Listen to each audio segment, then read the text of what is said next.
안녕하세요. 커피앤톡입니다. 오늘도 와주셔서 감사드리고요. 바로 사연 읽어보겠습니다. 저는 경력 단절 주부입니다. 하지만 경력 단절이라고 말하는 것도 조금 웃길지도 몰라요. 직장 생활을 7개월 정도 하다가 결혼을 하고 바로 직장을 그만둔 것이었거든요. 1년 이상 일한 것이 아니니 경력 단절이라는 표현은 어울리지 않을지도 모르겠어요. 어쨌든 저는 일찍 결혼을 했고 일찍 아이를 낳아 집에서 살림과 육아를 하는 생활을 해왔어요. 그렇다 보니 남편이 혼자서 돈을 버는데 저는 나름대로 우리 결혼 생활에 적응하며 지내고 있었는데 남편과 시어머니는 그렇지 못했던 것 같아요. 시어머니는 저희 집에 오실 때마다 외벌이를 하는 아들을 안쓰러워하셨어요. 혼자 돈을 버느라 고생한다고 말이죠. 저희 집에 오시면 제가 듣든 말든 대놓고 이렇게 말씀하시고는 했어요. 넌 뭐하러 이렇게 일찍 장가를 가서 혼자 개고생이야, 개고생은. 엄마 가슴 아프게. 이것 봐. 고생을 혼자 다 해서 얼굴이 아주 해골이 됐네, 해골이 됐어. 아유, 불쌍한 우리 아들. 시어머니가 그런 말씀을 하지 않으시면 제 마음이 좀 더 편했겠지만 그렇게 말씀하시는 것을 제가 막을 수는 없었어요. 불만이 있어도 그러려니 하고 넘어갈 수밖에 없었죠.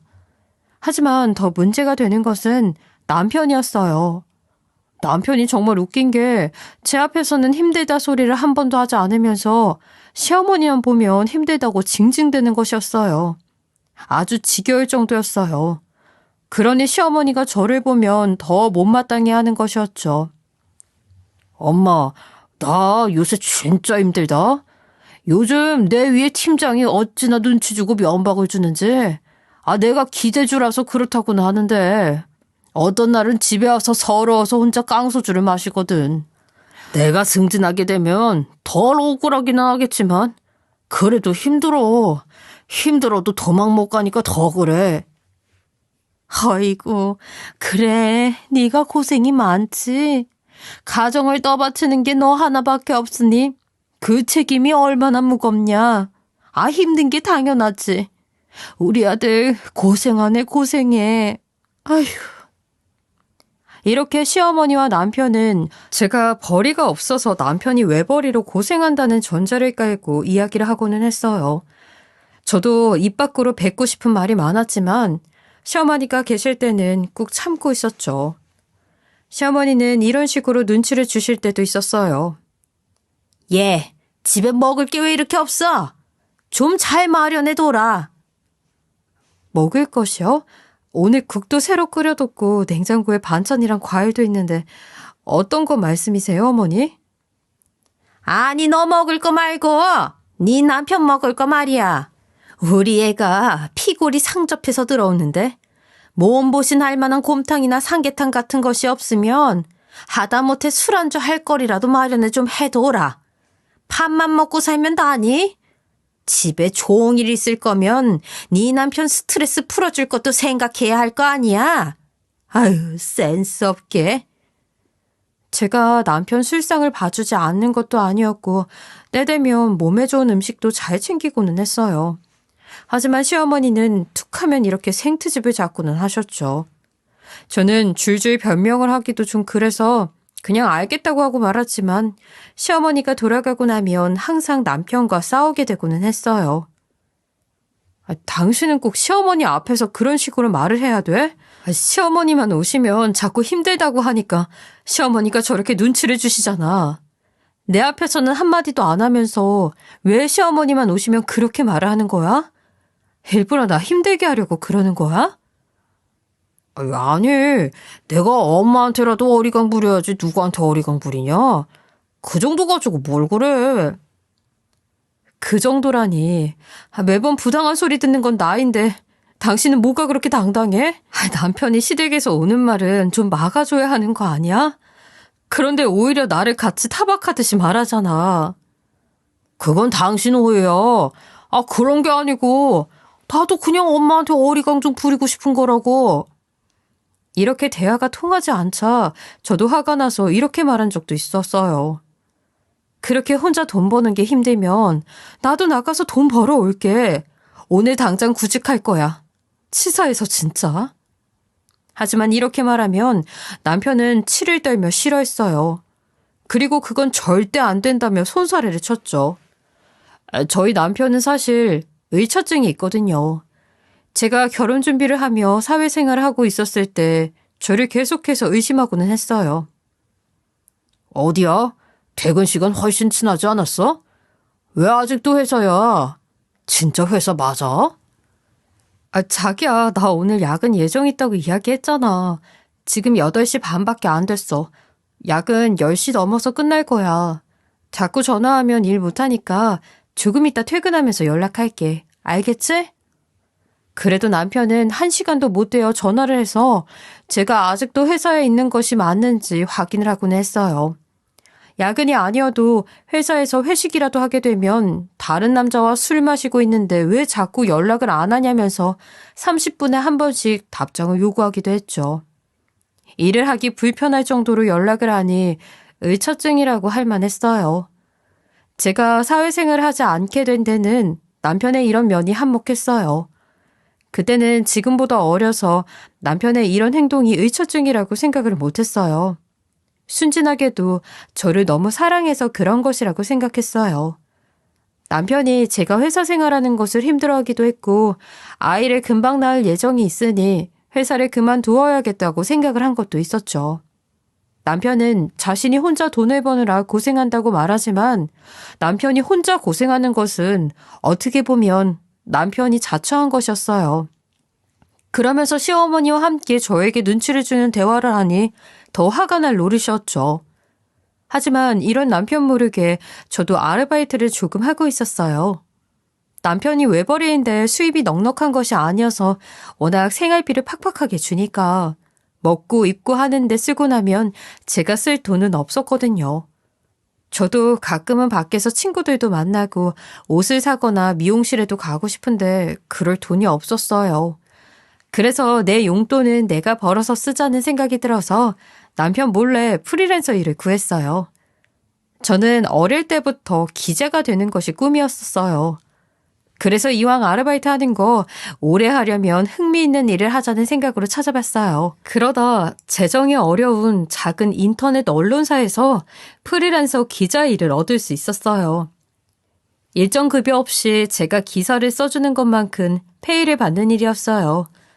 고정급여가 있는 일은 아니었지만 아이들을 케어하고 집안일을 해야 하는 저에게는 시간적인 부담이 없어서 딱 좋았죠. 그래서 아이들을 유치원이랑 어린이집에 보낸 후에 나름대로 취재를 하러 다녔어요. 인터뷰를 하러 가기도 하고 특종을 잡아보려고 이리저리 돌아다니기도 했죠. 그렇게 활동을 하다가 알게 된 곳이 바로 법원이었어요. 법원에서 재판 방청을 통해 다양한 기사 소재를 얻을 수 있었어요. 처음에는 언론사의 요청으로 재판 방청을 하러 갔었는데 흥미로운 재판이 많다 보니까 나중에는 은근한 취미가 되었어요.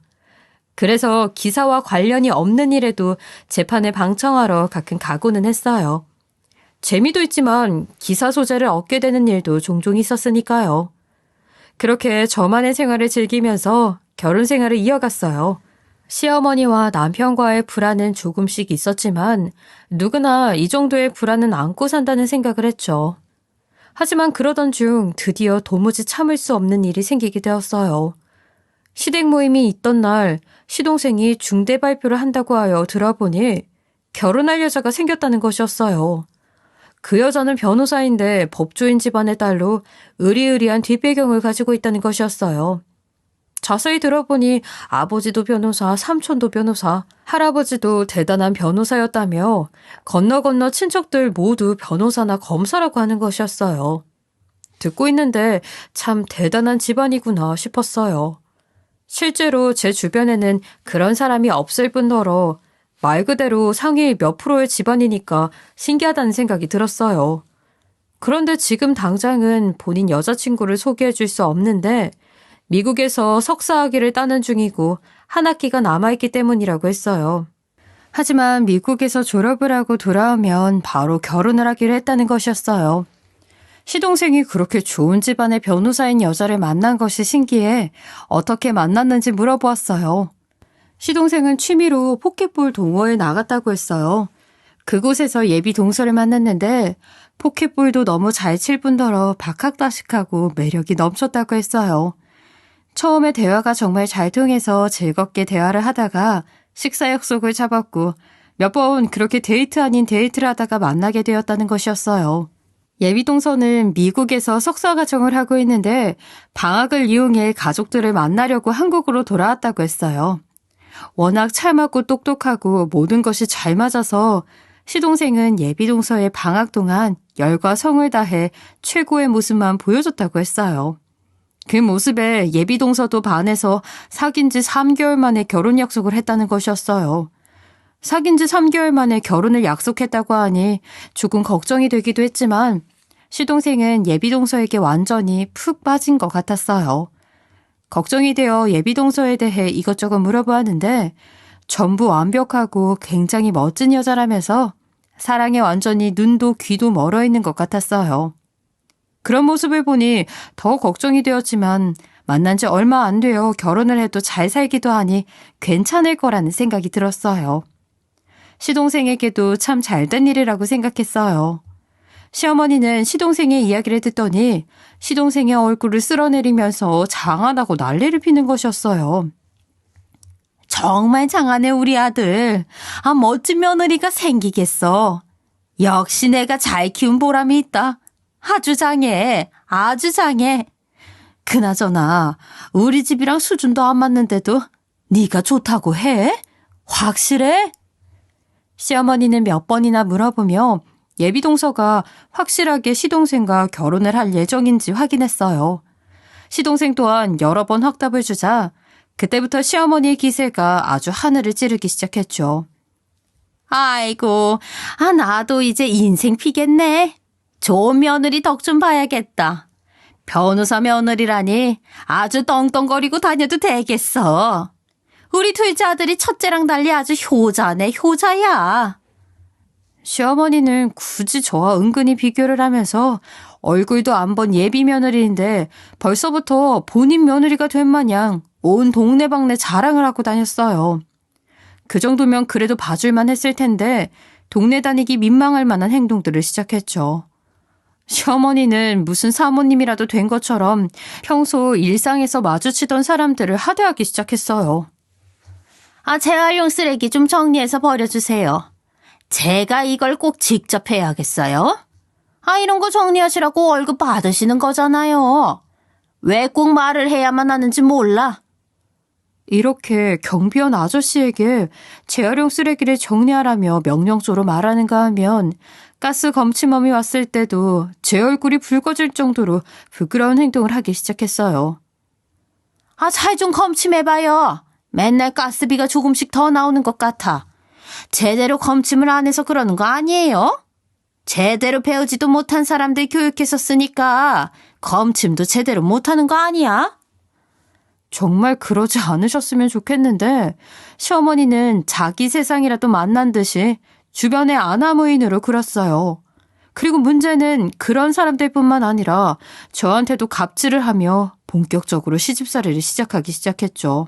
그동안 꾹꾹 참아왔던 시집살이를 본물 터지듯이 한 번에 표출하는 듯 했어요. 예를 들면 이런 식이었죠. 너는 일도 안 하고 돈도 못 벌면 나가서 마트 세일하는 곳에나 다녀와라. 오늘 세일한다던데 내가 며칠 전부터 사과 먹고 싶다고 했잖아. 그러면 세일할 때 다녀와야겠다는 생각이 안 드니? 이 정도면 주부 실격 아니야? 어서 다녀와. 그래서 갈 필요 없는 마트에 가서 세일 품목과 시어머니가 먹고 싶다는 사과를 사왔더니 시어머니는 이렇게 말을 했어요. 세일한다고 뭘 이렇게 많이 사와? 아휴, 정말 아껴 쓸 줄을 모르네. 우리 예비 며느리처럼 능력이 출중한 게 아니면 돈이라도 아껴 써야지. 이만큼은 다시 가져가서 환불해라. 뭐 이렇게 낭비가 심하니? 너희 사돈은 너 안 가르치고 대체 뭐 하셨니? 그러면서 제 앞에 사과 몇 알을 던져놓고 소파에 앉아 사과를 맛있게 드시는 것이었어요. 또 어떨 때는 이렇게 괴롭히기도 했어요. 얘, 이거 빨아놔. 내 흰 옷들이니까 손빨래로 해. 예민한 오감이니까 세탁기에 돌리지 말고 하얗게 깨끗하게 빨아놔라. 할 일 없으니까 시간 많지? 그거 다 하고 나면 이 근처 피부 미용실 알아봐라. 결혼식 전에 피부 미용 좀 받아둬야 하지 않겠니? 너희 둘째 며느리가 그 정도는 해줄 거야. 누구랑 다르게. 멀쩡한 세탁기를 두고 손빨래를 하다 보면 진짜 더럽고 치사해서 뒤집어 엎고 싶었어요. 그래도 그렇게까지는 하지 않고 어찌어찌 버티고 있었죠. 그리고 몇 개월 뒤 드디어 예비 동서될 사람이 인사를 온다고 하였어요. 시어머니는 그 소식을 듣고 그날 아침 일찍 저를 호출했고 같이 음식을 하자고 하였어요. 장혁이한테 물어보니까 우리 둘째 며느리가 제일 좋아하는 음식이 신선로라고 하더라. 워낙 있는 집 자제이다 보니 그런 수라상만 먹었다던데. 너 대단한 분 모시게 됐으니까 이 뻥끗하지 말고 수라상이나 준비해. 밥순이 주제에 변호사 동서한테 그 정도는 해야 잘 보일 수 있지 않겠냐? 이런 말까지 들으며 수라상을 준비하고 있자니 어이가 없었어요. 내가 이렇게까지 해야 되나 싶었지만 정말 어쩔 수 없이 시어머니와 같이 음식을 장만했어요. 그 잘난 변호사 예비동서의 얼굴이라도 보겠다는 심산으로요. 그렇게 꾹꾹 참으며 음식을 하는데 시어머니는 계속해서 저를 타박하는 것 아니겠어요? 너는 그 나이 먹도록 대체 뭐 했니? 둘째 며느리는 그렇게 젊은 나이에 미국에서 석사씩이나 땄는데. 하여간 사람은 타고난 팔자가 있어. 부족하게 태어났으면 노력이라도 해야 하는데 맨날 집에만 처박혀서 밥이나 죽내니 나 참. 반성해라 반성해. 둘째 며느리 오면 조금이라도 배워봐. 정말이지 듣기 싫었지만 이제 곧 예비 동서가 도착할 시간이었어요. 저는 조금만 더 참으면 된다는 생각으로 버텼죠. 그렇게 음식 준비가 끝나고 저녁 시간에 맞춰 예비 동서가 시댁에 도착했어요. 유명 정치인이라도 맞이하는 듯이 시어머니와 함께 현관문 앞에 서서 예비 동서가 들어오기를 기다렸죠. 먼저 남편과 시동생이 들어오고 예비 동서가 들어왔어요. 예쁘게 꾸미고 온 예비 동서. 그런데 저는 그 여자의 얼굴을 본 순간 반갑게 인사가 나오는 것이 아니고 온몸이 굳어버렸어요. 그 여자는 제가 너무나도 잘 알고 있는 여자였거든요. 제 취미가 재판 방청이라고 했죠. 저는 그 여자를 재판장에서 본 적이 있는데 같은 방청인이 아닌 피고인으로 본 것이었어요. 그 여자는 분명 사기로 재판을 받으러 나왔던 것으로 기억해요. 시험을 통해서만 들어갈 수 있는 유명한 입시학원을 사칭해 수능을 앞둔 고등학생이 있는 집안들에 연락해 어마어마한 금액의 학원비를 갈취했다는 것이었어요. 피해자가 한둘이 아니어서 그 재판은 여자가 질 것이 분명했죠. 그 여자는 사기 전과만 무려 9범인 굉장한 사기꾼이었어요. 그런데도 그 여자는 재판장에서도 꿋꿋했어요. 그 여자가 재판장에서 했던 말이 아직도 기억이 나요. 저는 그냥 혹시 이런 것에도 넘어가나 말해본 것뿐이에요. 제대로 확인도 안 하고 돈을 보내는 사람들이 이상한 거죠. 본인들이 급해서 자발적으로 보낸 것을 가지고 다 제 탓이라고 하는 건 좀 웃긴 거 아니에요? 참나, 저런 막무가내들을 봤나? 오히려 피해자들을 깎아내리며 반성을 조금도 하지 않는 태도를 보고 진정한 사기꾼은 저런 거구나 생각했죠. 이런 여자가 시동생과 결혼을 하겠다며 변호사 신분을 사칭해 우리 집안에 들어왔으니 기가 막힐 노릇이었죠. 하지만 이 자리에서 제가 그 여자의 정체를 밝히기에는 증거가 빈약해 아무도 제 말을 믿지 않을 것 같았어요. 제가 그런 소리를 하면 되려 제가 이상한 여자가 될 판이었죠. 저는 확실한 증거를 찾아서 그 여자의 정체를 밝혀줘야겠다고 생각했어요. 저녁 식사 자리에서 그 여자와 시어머니의 대화는 가관이었어요. 그 여자는 연신 조신한 여자인 척 연기했고 시어머니는 그 여자에게 잘 보이려고 절이라도 할 것 같았죠. 어머니, 음식이 너무 맛있어요. 제가 이렇게 음식 잘하는 집안의 며느리가 된다니 벌써부터 너무 좋아요. 제가 미국 생활이 길어서 그런지 이렇게 맛있는 한식이 그리웠거든요. 이제 매일 얼굴 비추고 자주 뵈러 올게요. 좋은 선물도 많이 사들고요. 아유, 우리 둘째 며느리가 온다면 아주 대환영이지.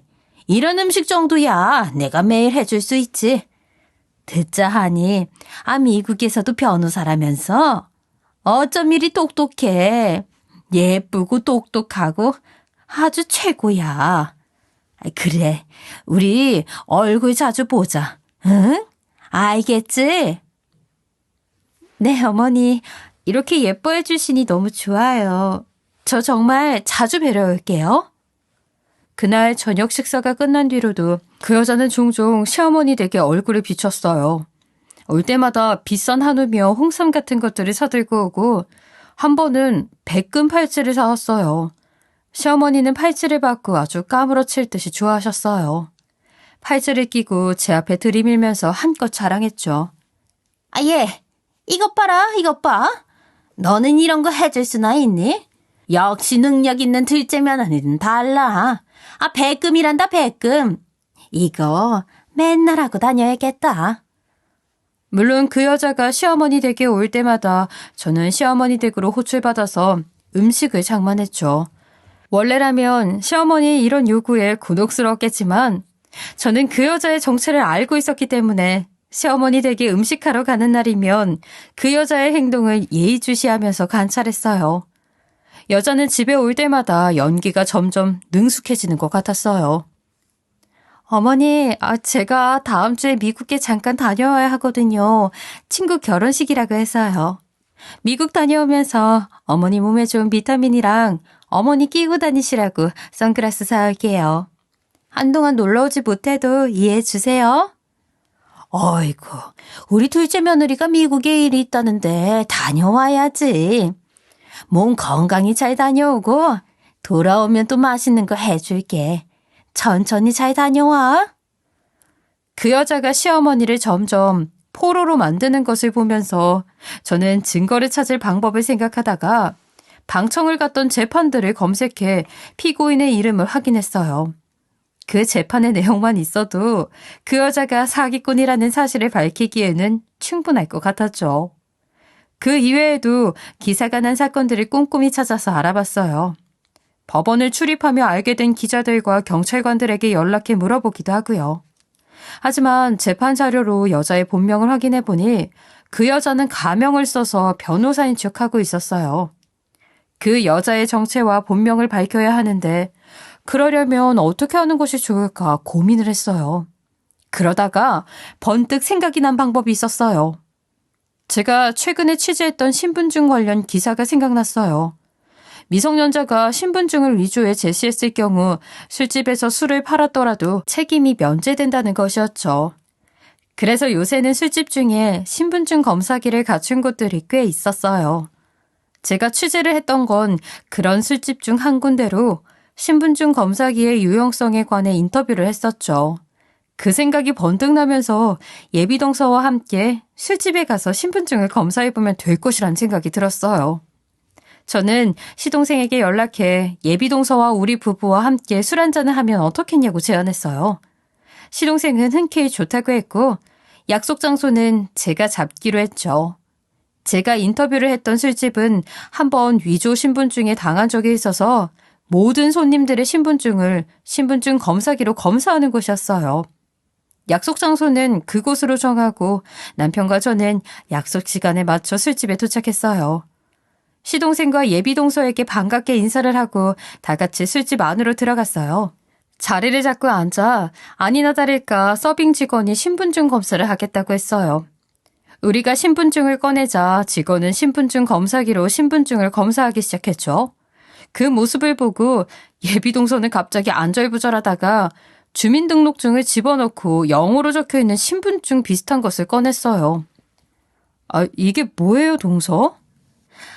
이거 미국 변호사 등록증이에요. 이거면 되지 않을까요?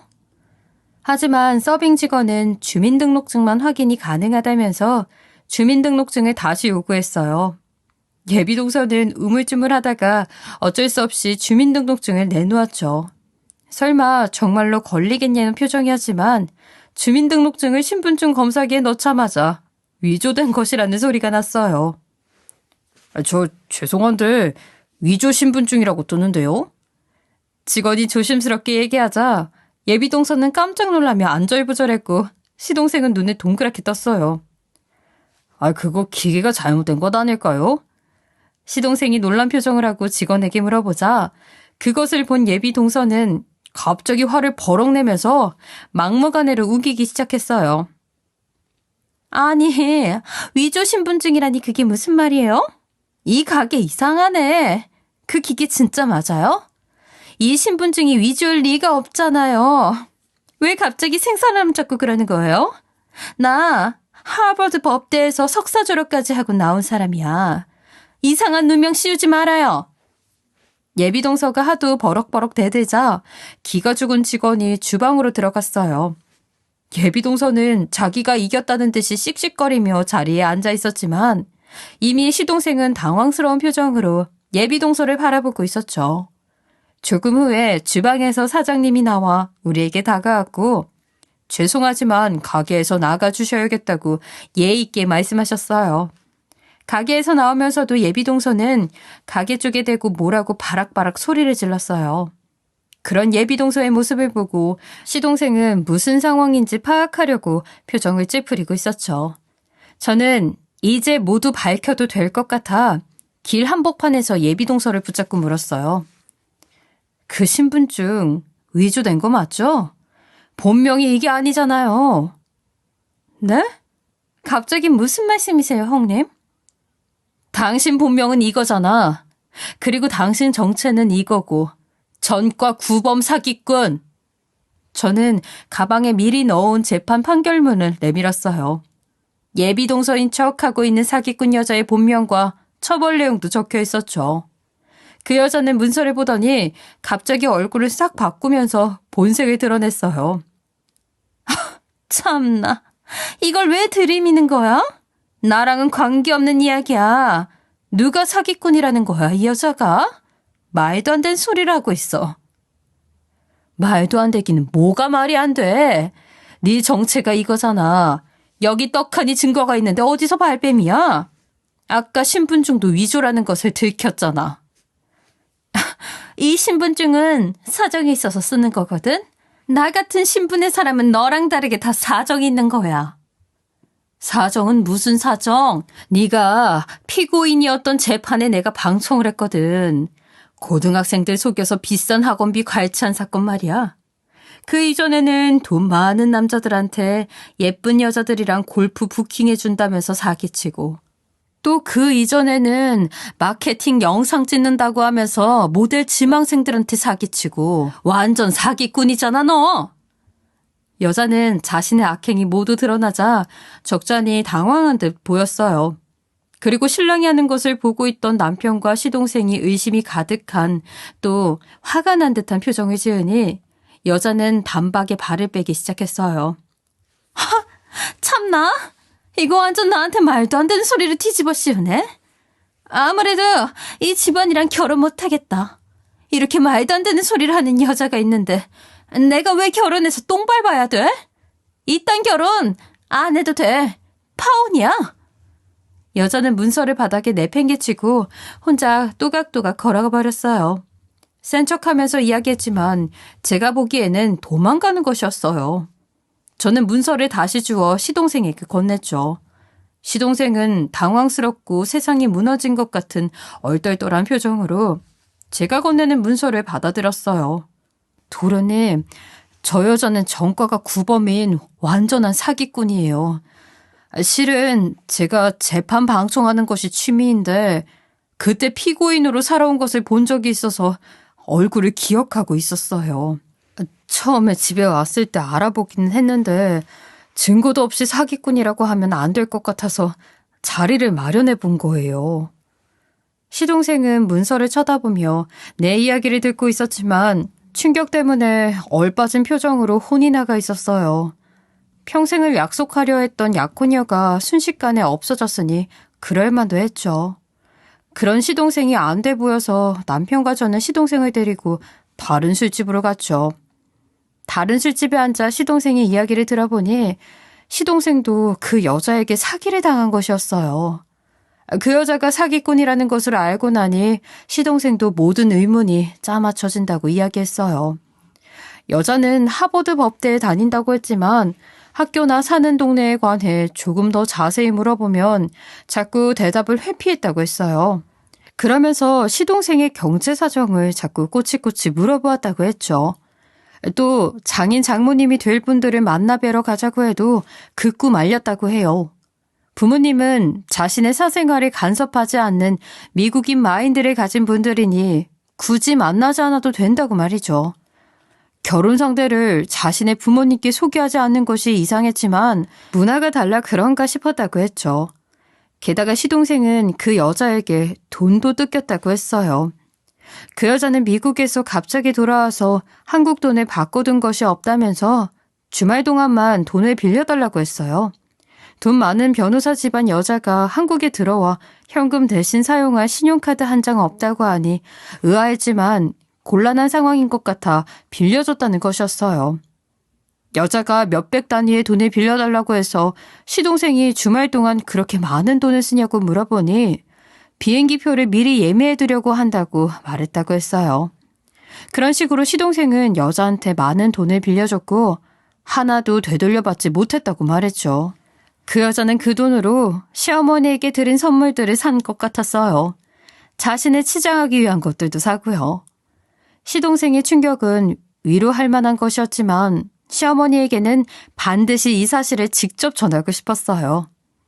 저는 다음날 시어머니 댁에 가서 재판 판결 문서와 함께 시어머니에게 모든 것을 이야기했어요. 시어머니는 이야기를 듣더니 뒷목을 잡고 털썩 주저앉아 우는 소리를 내기 시작했어요. 아이고, 이게 무슨 일이야. 사기꾼 년이 우리 집안 다 잡네. 재수가 없으려니까 진짜. 변호사 집안 며느리 들이나 했더니 아이고. 저는 그런 시어머니의 모습이 참 기가 막혔어요. 변호사 며느리 생긴다고 저를 불러서 그렇게 음식을 시키고 타박했잖아요. 그러다가 변호사 며느리가 없어졌다고 하니 저의 고생은 생각해보지도 않고 사탕 빼앗긴 아이처럼 우는 소리라니 참 한심했어요. 그래서 그동안 당한 것까지 합쳐 한껏 비웃으며 하고 싶은 말을 다 했어요. 어머님, 시동생이 그렇게 효자라고 하더니만 이런 불효자가 어디 있어요? 사기꾼의 며느리라고 데려오고 그리고 며느리 될 사람도 아닌 사람한테 둘째 며느리 하면서 간이고 쓸개고 다 내어줄 것처럼 하셨잖아요. 그렇게 사랑하는 며느리인데 사기꾼이라도 받아주셔야 하는 거 아니에요? 그동안 주변에 변호사 며느리 생긴다고 그렇게 유세를 떠셨는데 변호사 며느리가 없어졌다는 것은 어떻게 이야기하고 다니려고 그러세요? 이 모든 전말을 알고 있던 저에게는 그렇게 타박을 하시고서 진작에 진짜 며느리도 아닌 사기꾼 여자 챙기지 말고 진짜 며느리한테나 잘하지 그러셨어요. 시어머니는 어깨가 하늘을 찌를 것 같다가 개망신을 당하게 된 것이었어요. 시어머니는 제 이야기를 듣고도 들으라는 듯이 더 대성통곡을 했어요. 그러더니 얼굴이 새빨개져서는 일주일이 넘게 머리를 싸매고 누워 있었어요. 저는 참 고소하다 생각했죠. 돈과 명예만 바라고 가족을 챙기지 않는 시어머니도 뒤통수를 크게 한 방 먹은 것이었어요.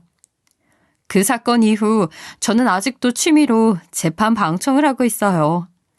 일상에서는 알 수 없는 사건들을 구경할 수도 있고 그런 재판들을 통해 쓸모있는 지식도 쌓을 수 있거든요. 그리고 얼마 전에는 좋은 일도 생겼어요. 재판 방청으로 얻은 소재를 바탕으로 미스터리한 여자에 관련된 글을 써서 공모전에 지원하였는데 쑥스럽게도 1등을 하게 되었어요. 저는 제 인생에서 단 한 번도 만져보지 못한 액수의 상금을 받았어요. 상금뿐만 아니라 출판과 영상화도 지원을 해주겠다고 해서 순식간에 인생이 새로운 페이지로 진입하게 되었어요. 제가 받은 상금의 액수와 이후 사업화가 될 수 있다는 소식을 들은 시어머니는 그제서야 제 앞에 와서 알랑방귀를 끼기 시작했어요. 제 입장에서는 참 구차했죠. 아, 얘야. 내가 이전에는 좀 너무했지. 내가 이제 정신을 차렸어. 아이, 너 공모전에서 엄청난 액수의 상금을 탔다면서? 정말 축하한다. 예, 우리 화해하고 다시 잘 지내보자. 응? 이제 나한테 며느리는 너 하나야. 하지만 저는 시어머니를 쳐다보지도 않았어요. 그러든지 말든지 저는 제 인생을 살기로 했죠. 어머니, 이전에는 제가 있든 말든 신경도 안 쓰고 하고 싶은 말씀 다 하셨잖아요. 그냥 앞으로도 그렇게 지내시면 될 것 같아요. 저는 제 길을 갈게요. 그게 서로에게 더 편하겠죠? 안 그러세요? 그리고 남편에게도 똑똑히 말해주었어요. 하고 싶었던 말을 모두 하니 얼마나 후련한지요. 두 번 다시 시어머니 앞에서 내 흉을 보거나 힘들다고 징징대는 짓을 반복하면 그때는 이혼할 거야? 나도 이제 능력 있는 여자야. 그런 식으로 당신 아내를 함부로 대접하고 쉽게 흉봐도 된다고 생각하지 마. 기억해둬. 알겠어? 저는 이제 출판 및 영상화 기획을 위해 매일 여기저기 다니느라 바빠졌어요. 공모전으로 탄 상금으로는 그동안 가지고 싶었던 작업실도 얻고 좋은 노트북과 차도 마련했어요. 저도 저만의 일을 가지고 생활하니 얼마나 좋은지 몰라요.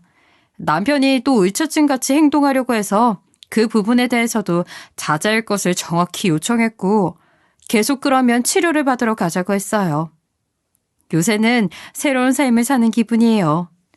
앞으로도 이렇게 활력 있는 생활을 이어가도록 씩씩하게 살아가려고요. 지금까지 커피앤톡이었습니다. 오늘도 끝까지 함께 해주셔서 감사하고요. 다음 영상으로 또 찾아뵙겠습니다.